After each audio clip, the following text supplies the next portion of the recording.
Hello friends, അപ്പോൾ ഇന്ന് ഞാനും നന്ദമോളും കൂടെ അരി പൊടിപ്പിക്കാൻ പോയതാണ് കേട്ടോ.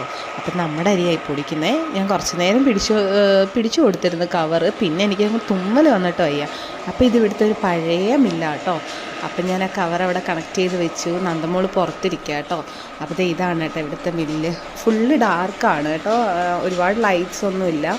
പിന്നെ ആ ചാക്കിനകത്തൊക്കെ ഇരിക്കുന്ന മുളക് പൊടിയാണ്. ഇവിടെ മുളക് പൊടിയൊക്കെ അങ്ങനെ ലൂസായിട്ട് കിട്ടും കേട്ടോ. പിന്നെ അത് കഴിഞ്ഞ് പിന്നെ ഞാനും അനുവേട്ടനും കൂടെ പുറത്ത് പോയി. അങ്ങനെ അനുവേട്ടൻ എനിക്കൊരു ഐസ്ക്രീം വാങ്ങിച്ചു തന്നു. ഈ ഐസ്ക്രീമിനൊരു കഥയുണ്ട് കേട്ടോ. നല്ല മഴയാണ്. എനിക്ക് മഴ വരുമ്പം ഐസ്ക്രീം കഴിക്കാൻ ഭയങ്കര ഇഷ്ടമാണ്.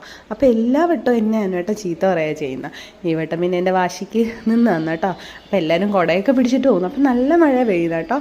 ആ മഴയത്താണ് ഞാൻ ഈ ഐസ്ക്രീം നിന്നുകൊണ്ട് പോകുന്നത്. അത് പ്രത്യേക ഫീലാണ് അല്ലേ?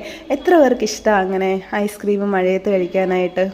അപ്പം ഞാൻ മോളെ വീട്ടിലാക്കിയിട്ട് കേട്ടോ, മഴയായതുകൊണ്ട് അവൾ വന്നില്ല. അങ്ങനെ പിന്നെ അരി പിടിപ്പിച്ചുകൊണ്ട് വന്നു. അത് പിന്നെ ഇത് ഞങ്ങൾ രണ്ടുപേരും കൂടെ പോയപ്പോഴാണ് കേട്ടോ, വൈകുന്നേരത്തെ. അങ്ങനെ അരി പിടിപ്പിച്ചുകൊണ്ട് വന്ന് അതിങ്ങനെ പേപ്പറിലിട്ടിട്ട് ആറാൻ വേണ്ടിയിട്ട് വെച്ചിരിക്കുക കേട്ടോ. അപ്പോൾ ഇന്നത്തെ വീഡിയോ ഇത്രയേ ഉള്ളൂ. അപ്പോൾ നമ്മുടെ വീഡിയോസ് ഇഷ്ടപ്പെടുകയാണെങ്കിൽ ലൈക്കും സബ്സ്ക്രൈബും ചെയ്ത് സപ്പോർട്ട് ചെയ്യണേ. താങ്ക്